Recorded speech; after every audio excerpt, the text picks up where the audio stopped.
The orchestrators of the war were by no means strangers to controlling major world events. In fact, they have done so for centuries. From the shadows, they have engineered every major war, revolution, and recession. They control everything you read, everything you hear, and everything you see. They have managed to indoctrinate an entire populace to their way of thinking, and have infiltrated key positions in places of authority. And it is from the shadows that they have created a new political order, a new economic order, and more sinister, a new religious order. Their ultimate aim is total global domination, and they will stop at nothing to reach their goal. The goal that was outlined in a speech given by former President of the United States, George Bush. What is at stake is more than one small country. It is a big idea, a new world order.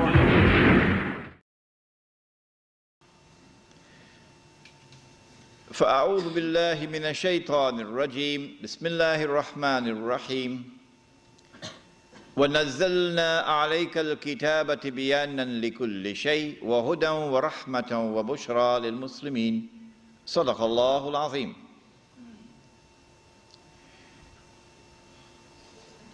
Surah Al-Nahl of the Quran, and Allah subhanahu wa ta'ala declares, and we sent down the book, yani the Quran, on thee, O Muhammad alayhi salatu wasalam, that this Quran might explain all things. And therefore that this Quran might explain that strange age when the Khilafah, the state and government in Islam, disappears. And it is replaced by something else. The modern secular state, the Commonwealth of Australia. This Quran will explain that strange age when the Khilafah disappears. And for a period of time there is no Khilafah. And then the Khilafah comes back one more time. And in this Quran there is guidance how to respond to that strange age when the Khilafah will no longer be there. That explanation and that guidance have come from Allah subhanahu wa ta'ala as an act of rahmah. And for those who search and find it and accept it and embrace it, bushra lahum, good news and glad tidings for such people. They will understand the world in that age, which others cannot, and they will respond to it correctly while others will not. We praise Allah and we glorify Him this night. And we beseech Him most humbly for His guidance and for His blessings and for His protection. Let us now begin in Allah's blessed name. What is the Khilafah? The Khilafah is state and government in Islam. What is Islam? The definition of Islam is submission to Allah.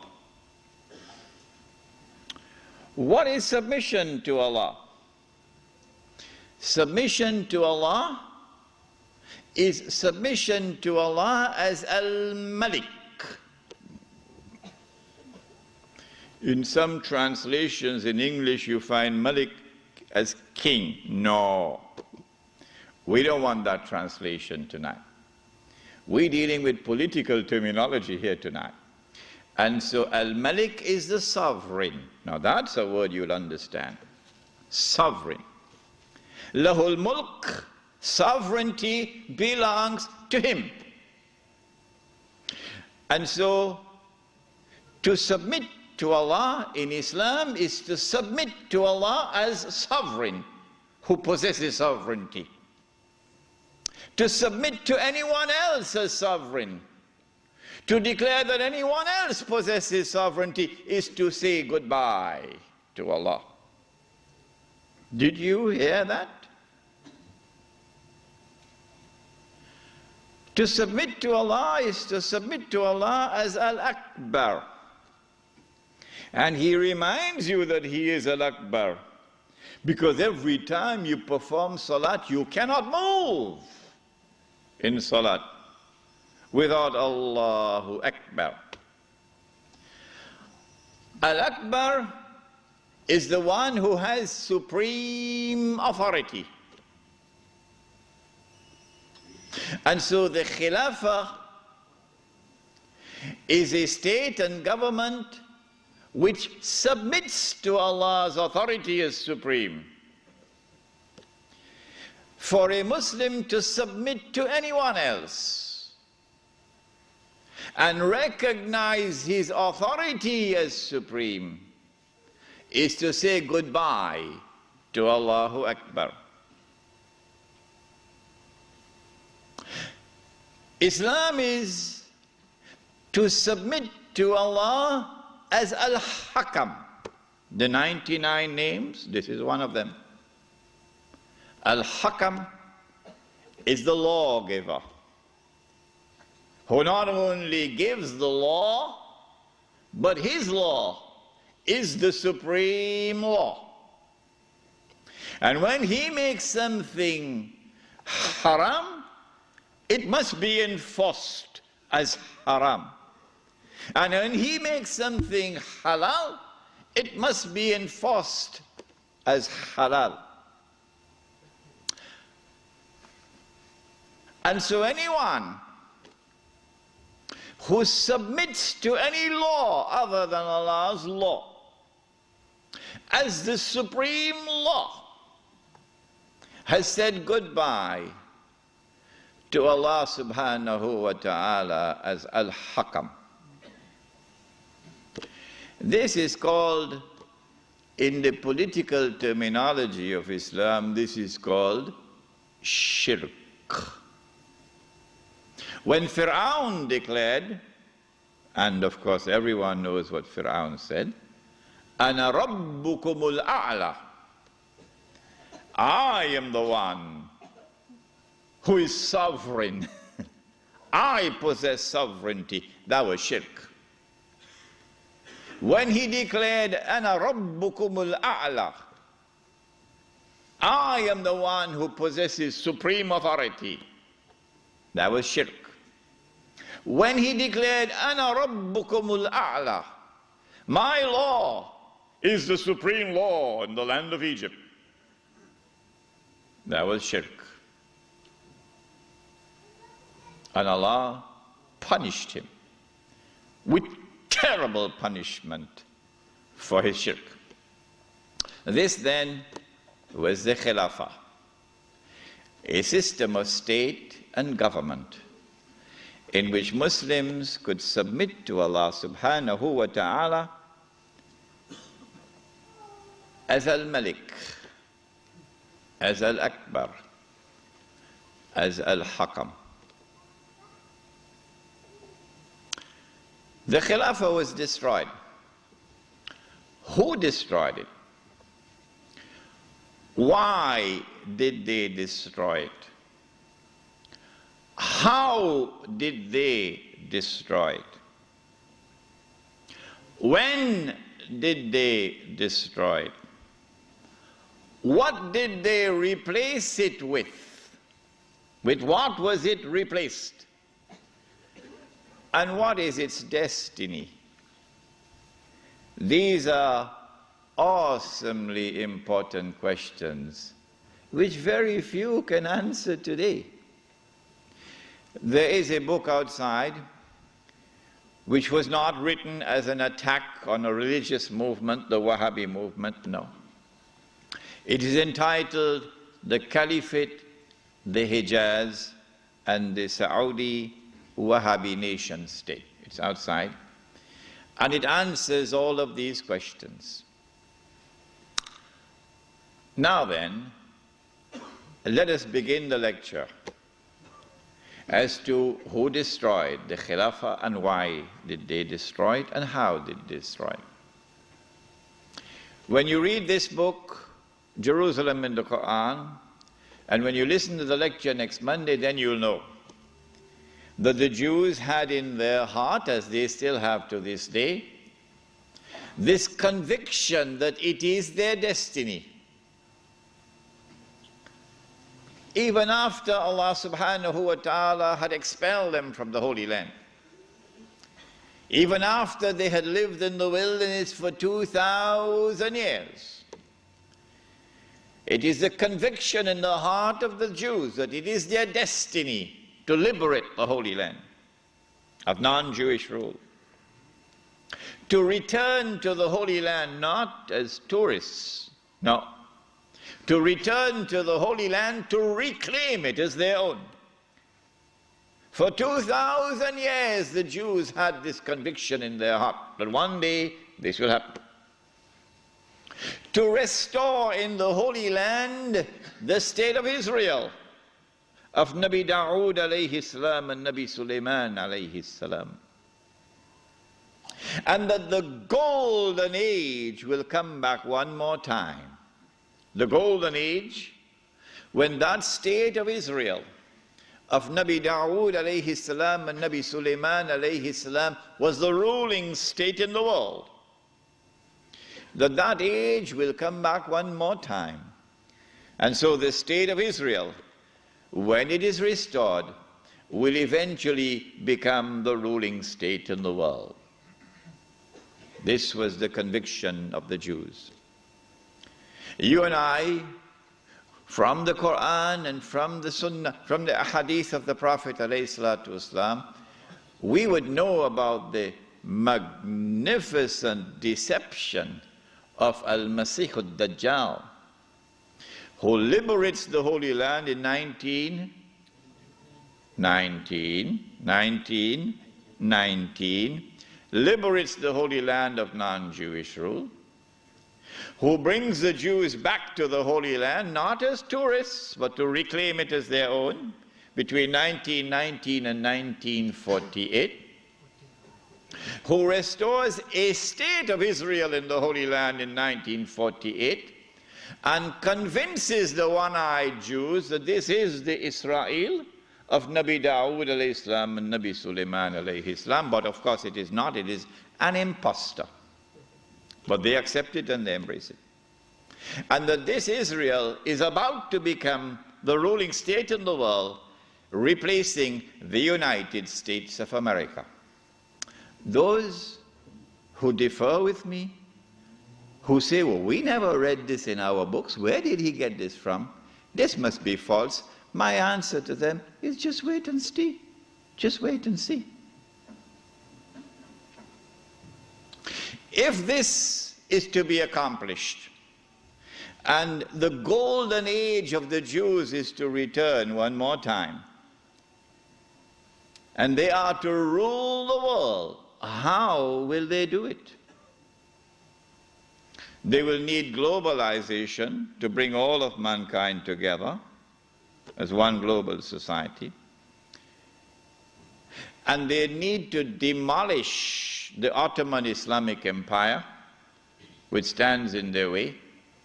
And they will have to demolish the institution of the Caliphate, which is the head of Islam. If you can cut off the head, then you can paralyze the body. And so the attack is now launched to cut off the head, the Khilafah. It begins as a philosophical attack, which we spoke of the first lecture here tonight. No, the one on alcohol. And that is that you use I'm going to use a long word now, you use an epistemology, that knowledge comes only from external observation and rational inquiry, to take mankind to materialism. But there is no reality beyond material reality. And then you apply that to political thought. And so out of philosophical materialism emerges a new political philosophy. What does it say?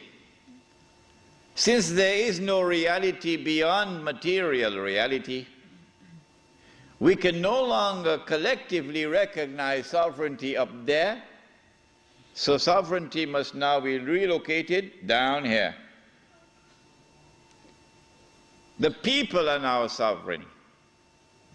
No longer the God of Ibrahim alayhi salam. And the people constitute the state, and they locate sovereignty in the state. So the state is now sovereign. This is a European creation. It didn't come out of the world of Islam. Oh no. Not only is the state sovereign, but the authority of the state is supreme. And it is the state which now makes law. And the law of the state is the highest law, the supreme law.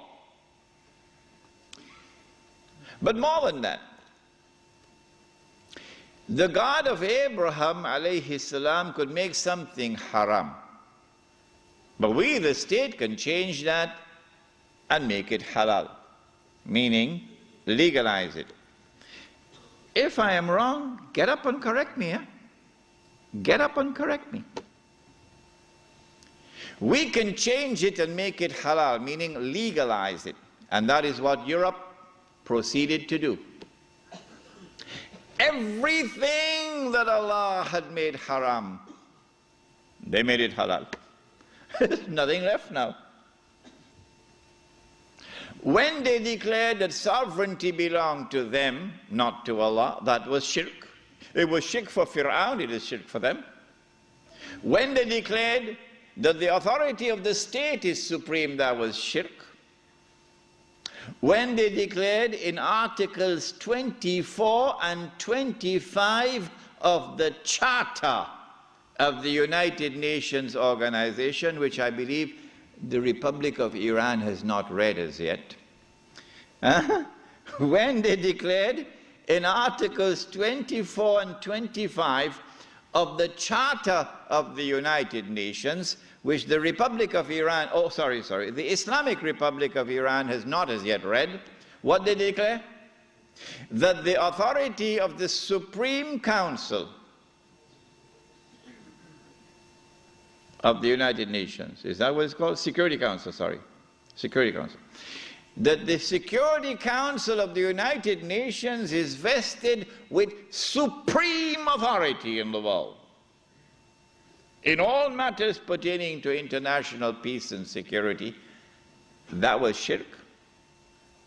When they declared that the law of the secular state is the highest law, that was shirk. And when they declared halal what Allah made haram, meaning when they legalized what Allah made haram, that was shirk. Surah At-Tawbah of the Quran, بعد أعوذ بالله من الشيطان الرجيم اتخذوا أحبارهم ورهبانهم أربابا من دون الله. They took their priests and their rabbis as arbab, lords and gods beside Allah. وَالْمَسِيحَ ابْنَ مَرْيَمَ, and they did the same thing with the Messiah, the son of Mary. وَمَا أُمِرُوا إِلَّا يَعْبُدُوا إِلَهًا وَاحِدًا, but they had not been commanded other than to worship one God. La ilaha illahu, there is no God beside him. Subhanahu, glory be to him. Amma yushrikun. Far removed is he from this act of shirk, taking your priests and your rabbis as gods and lords beside Allah. Shirk, says Allah. A man came to the Prophet ﷺ and said, O Messenger of Allah, but the Christians do not worship their priests, and the Jews do not worship their rabbis. How could Allah say so? To which the Prophet ﷺ replied, and he said, did they not make halal what Allah had made haram? That is their shirk. My question tonight, Lakemba, is this. If the priest and the rabbi make halal what Allah made haram, and that is shirk, then if the government does the same thing, would it not be shirk? You're very quiet tonight, aren't you, Lakemba? Yeah? And so, what Europe did is to launch the philosophical and political attack before the military attack, to produce that which can replace the Khilafah. And then they sent their agents, you remember Jassasa in the Tamim al-Dari Hadith? They sent their spies to infiltrate Istanbul and to create what were called the Young Turks, the committee of whatever it was called, in whose group was located a man named Mustafa Kemal, and brainwash them into absorbing and imbibing and accepting the new political secularism which emerged out of Europe. Jazakallah. Jazakallah khair.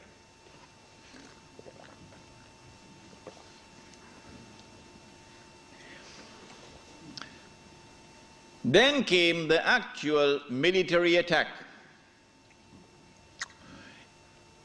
In 1897, Europeans who dressed up themselves in the clothing of Jews, remember they are Europeans who are parading as Jews, okay? They're called European Jews, but they're essentially Europeans. Judaism is only a camouflage. These people established the Zionist movement. The stage was now set. The countdown has begun for the Jews to strike after waiting for almost 2,000 years. They are now ready to strike to achieve their long-held objective of bringing back the Golden Age. Centuries before this, they had struck at Europe. And over a period of almost 300 to 400 years, they had transformed Europe from a civilization based on faith in Christianity to a new, essentially godless civilization. Having done that, they are now ready to strike when they create the Zionist movement. Allah subhanahu wa ta'ala now unveils the mother of all signs for those who have eyes to see. But most of mankind have eyes, lahum a'yunun la yubsiruna biha. Most of mankind, they have eyes but they don't see. They have ears but they don't hear. They have hearts but they don't understand. Ulaika kal an'am. Allah says of such people, they're just like cattle. And so now they are ready in 1914 to move to the next stage. The philosophical and political systems are already in place. And now the military attack. To destroy the Khilafah, you'll have to destroy the Ottoman Empire. And you cannot destroy the Ottoman Empire with 5,000 Jews in an army. You need a world war to destroy the Ottoman Empire. That's a tall order. So what you do is you plan a conspiracy. And you stay behind so that your fingerprints are not on the crime. In other words, you plan a September the 11th. Huh? The attack took place in the summer of 1914 when the Grand Duke Franz Ferdinand was assassinated in Sarajevo. In the summer of 1914, there were 6 major powers in Europe. And there was one dark horse across the Atlantic. No one knew how fast it could run because it had never run in a race so far. One dark horse across the Atlantic. And 6 major powers in Europe. They were number 1, Russia, France, Britain, Germany, Austria, Hungary. That's 5. What's number 6? Turkey. Ottoman Islamic Empire. Ain't no Turkey as yet. Ottoman Islamic Empire. These are the 6 major powers. How can you bring about a world war which will result in the dismantling of the Ottoman Islamic Empire. You've got to do some good planning to do this one. When they attacked and assassinated the Grand Duke Franz Ferdinand, they left footprints which led to Russia. As on September 11, they left footprints which led to Al-Qaeda and Saudi Arabia. The reason why, I forgot to mention this last night, the reason why they put so many Saudis on board the aeroplanes.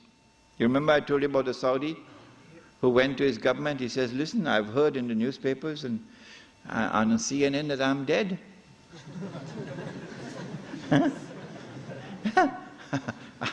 It seems to me as though I'm alive. What they'd done was to hijack his identity and put it on board the plane. I forgot to mention to you last night why they had put so many Saudis. The reason for this is to attack the client relationship, the friendly relations between the United States and the government of Saudi Arabia. If you can replace this with a new relationship of mistrust and hatred and enmity, it'll now facilitate the Jews when they launch their big war to take control of the Saudi oil, which is about to happen. This is why they put so many Saudis on board the aeroplanes. Good. They left footprints which led to Russia. And so Austria-Hungary had no option but to declare war on Russia. But Britain and France already had a treaty, a defense treaty with Russia. The Secretary of State, the Foreign Minister in Britain, was a Jew. And so Britain and France now had to declare war in favor of Russia against Austria-Hungary. But Germany has the same racial ties with Austria-Hungary, so Germany is now forced to enter the war on the side of Austria-Hungary. So they have succeeded. Whoever planned that assassination has succeeded in bringing all these powers now in Europe into a state of war. All that is left now is what they call the sick man of Europe. Who is that? Ottoman Islamic Empire. The Khalifa in Istanbul does not want to enter the war. He knows how weak the Ottoman army is in terms of military technology. But through internal intrigue within Istanbul, the Ottoman Empire is forced into the war, and a Russian ship in the Bosphorus is used as a pretext. Once the war started, that massive wealth which the Jews had accumulated is now going to be used strategically for the purpose of influencing the direction of the war to get the prize that the Jews want. What is that prize? To destroy the Ottoman Islamic Empire, dismantle it, and to cut off the head of Islam, namely destroy the Caliphate. That's the prize they're after. The next prize is to liberate the Holy Land and to get the Holy Land for themselves. This is the prize they're after. Between 1914 and 1916, German submarines now make a surprise appearance into warfare. As when Israel launches her big war, we're going to see weapons that the world has never seen before being introduced into warfare. When the German submarine entered into the war, it tipped the scales on the side of Germany, and by 1916 Britain was on the verge of defeat. German submarines had surrounded and marooned the island of Britain. The French government had fallen, and Germany had occupied France, and Britain was on her knees. This is the moment that the Jews were waiting for. Now the Czech is going to talk. It's called financial diplomacy. The Jews, this is the German Jews, went to the British government and said, let's make a deal. Let's make a deal. We will intervene in the war with massive financial assistance to you. Massive. And we will bring that dark horse into the race. But that dark horse didn't want to come into the race. American public opinion was overwhelmingly against involvement in the war. But when the Jews went to the British government and said, let's make a deal, the British government said, deal. And so Jewish money, the diamonds of Kimberley, began to roll. And Jewish money now enters into the war in a massive way. And Jewish influence over the media in the United States is now made to work, and American public opinion is being brainwashed and slowly transformed, until suddenly, to the consternation of Henry Ford and so many Americans, Franklin Roosevelt declares war, and the United States enters into the war. Britain, with this newfound wealth and with the assistance of the United States, now has a new lease of life, and the war now takes on a direction that the Jews wanted from the first place. It is in 1916 that Jassasa went to work with British spies in Arabia. Lawrence of Arabia, of course, is the most well-known of them. These British spies were sent into Arabia, posing as Muslims. And they went to two actors in Arabia, two. One was Sharif al-Hussein, who was appointed by the Khalifa in Istanbul as the Sharif of the Hijaz, Mecca and Medina, in control. Mecca was under the control of an Arab battalion, but Medina was under the control of a Turkish battalion. And I wish I could understand why the Khalifa insisted on the Turkish battalion under the leadership of Fakhri Pasha to defend Medina. I don't know why. So when the British spies went to Hussein, they offered him the moon. They offered him the moon. We will liberate the land of the hated Ottoman Turks, and we will give you independence and freedom, and you will now become the king of the Arabs. Remember, Britain is not talking about Khilafah. No, we'll make you the king of the Arabs. And we also prepared to offer you a little, you know what, just £7 million. Huh? £7 million at that time is what Bill Gates has now. Sharif Hussein, the great-great-grandfather of Abdullah in Jordan now, then betrayed the Prophet Muhammad ﷺ, betrayed 1400 years of history of this ummah, violated the plain and clear command of Allah subhanahu wa ta'ala in the Quran in Suratul Ma'idah, in which He commanded us, Ya ayyuhalladhina amanu la tattakhizul yahuda wan nasara awliya. Do not take the Jews and do not take the Christians as your awliya. Do not establish an alliance with them in which you become dependent upon them and subservient to them. Do not do that, says Allah.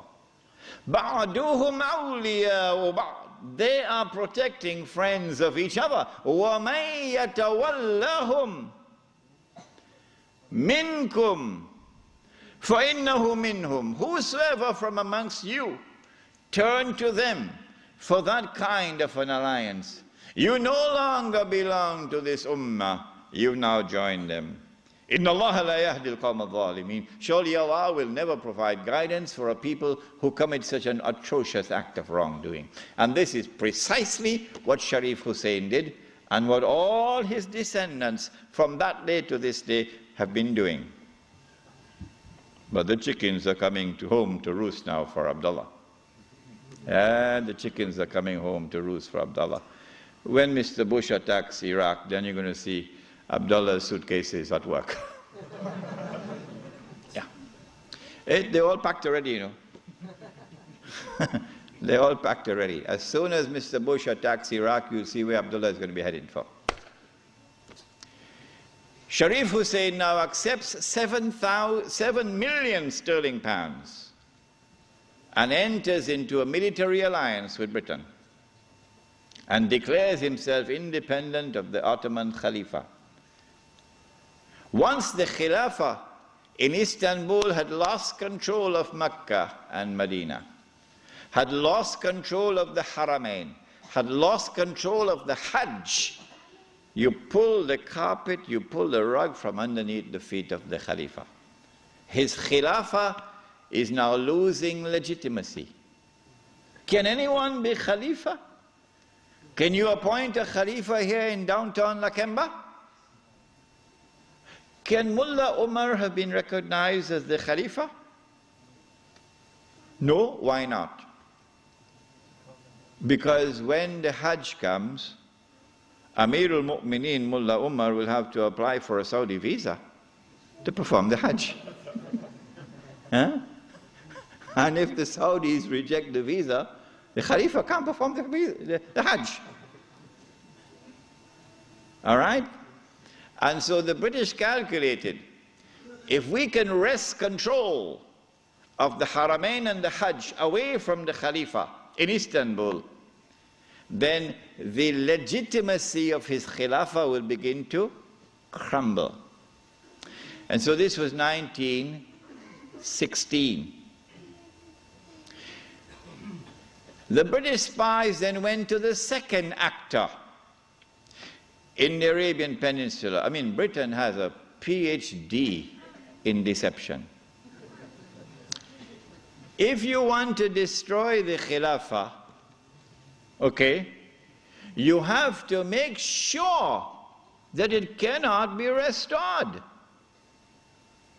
How can you take the entire world of Islam with so many ulama and ensure that not only is the Khilafah destroyed, but it cannot be restored? That's a tall order. How to do it? The answer is, you not only have to liberate the Haramain from the control of the Khalifa in Istanbul, but you have to put it in the control of those who will not themselves claim the Khilafah and will not allow anyone else to claim the Khilafah. And so long as these people keep control of the Haramain and the Hajj, the Khilafah can never be restored. Simple, isn't it? Simple, isn't it? And so that was why they had to make the trip to Riyadh to meet, what's his name? Abdul Aziz Ibn Saud. Correct name? Of course it's the correct name. Why are you afraid to mention it? But Abdulaziz ibn Saud did not control the Hijaz. So he couldn't command the check for £7 million. Huh? He had to be content with something less than that. So what the British offered to him was, if you would sign the same kind of agreement with us and violate the specific command in the Quran and betray Allah and His Messenger and betray the Ummah, if you will do that, we pay you £5,000 a month. Would you accept that? Abdulaziz says yes. Yes. And in 1916, Abdulaziz ibn Saud signed an agreement with Britain. Yes. Which made of him a military ally of Britain, subservient to Britain. But when the Ikhwan, who were his military force, questioned him, how can you sign this agreement with Britain? And how can you accept this money from Britain, £5,000 a month? Abdulaziz ibn Saud says, this is jizya.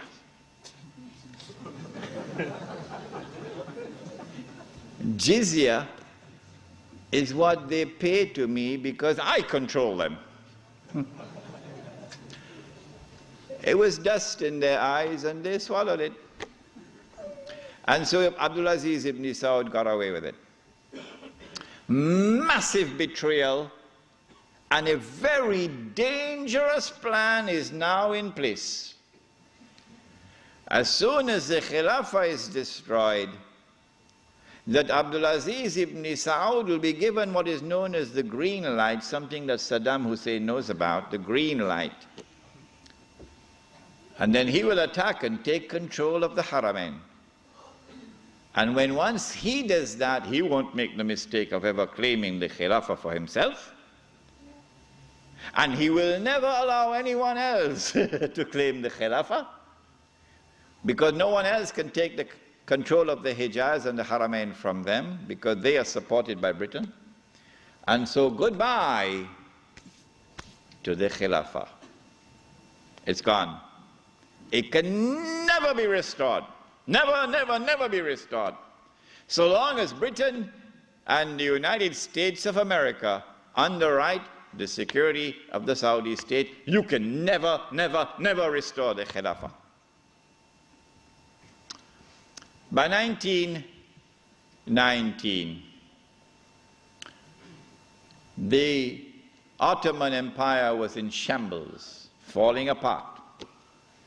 And a British army under General Allenby, with many Arabs and Punjabi Muslims fighting faithfully under his control, attacked the Turkish garrison which was defending Jerusalem, defeated it, and liberated the Holy Land. This was a joyous day for the Jews, because now the countdown is really moving forward, and the golden age is coming back. In the same 1919, when the Ottoman Empire is collapsing and it is losing all its non-Turkish possessions, all the Arab parts of the Ottoman Empire are falling away, the Greek army now invades the Turkish mainland, Anatolia. And the Turkish people now have a tremendous fright in their hearts, because the Greeks hate them with a PhD in hatred. So Britain now has to create a Turkish general who would appear to the Turkish people as a savior who has come down from the heavens with his hands resting on the wings of angels to save the Turkish people. And so at a place called Gallipoli, a man named Mustafa Kemal inflicts a defeat on the ruling state in the world, Britain, and immediately climbs the ladder to become the hero of all heroes in Turkish history. Very convenient, isn't it? Mustafa Kemal now takes over.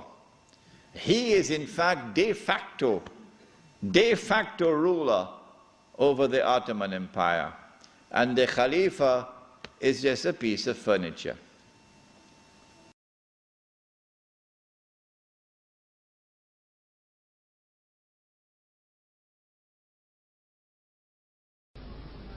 Ataturk was an extremely, thoroughly unpleasant, nasty kafir. He was a Jew, and not only was he a Jew, he belonged to a sect of the Jews that even the Jews think are far astray. This man came and destroyed Islam in Turkey. He secularized Turkey, and Kemal Ataturk took the Arabic script and changed it for the English script. So I don't think except Kemal Ataturk is burning in hellfire right now, along with Fir'aun and all the other great tyrants that have lived upon the face of the earth. And the way that anyone loves a man like this, I think anyone who loves him, reveres him or respects him cannot be a Muslim. They cannot be a Muslim. In 1920, I think, or 21, there was a big treaty, negotiations in Versailles, and from this emerged now the Turkish Republic, which replaces the Ottoman Islamic State. But Mustafa Kemal said, the Turkish people love their Khalifa. So if Europe could have a pope, why can't we have a pope too? This was simplistic thinking on the part of Mustafa Kemal. If the Europeans could have a pope, well, so too can we. So the new Turkish government of Mustafa Kemal decided to take the Khilafah and remove from it all political authority and make the Khalifa the equivalent of the Pope. This was 1922. And things were going fine for him. Turkish people were happy. Khilafah is still there. And the leadership of the revolution in Turkey were very happy because we have a secular state now, modeled after the European state. But in 1924, on the 3rd of March, suddenly Britain demanded, of course this is secret, they wouldn't reveal it, Britain demanded of Mustafa Kemal that he must abolish the Khilafah. The demand came from Britain. And on the 3rd of March 1924, the Turkish Republic abolished the Khilafah.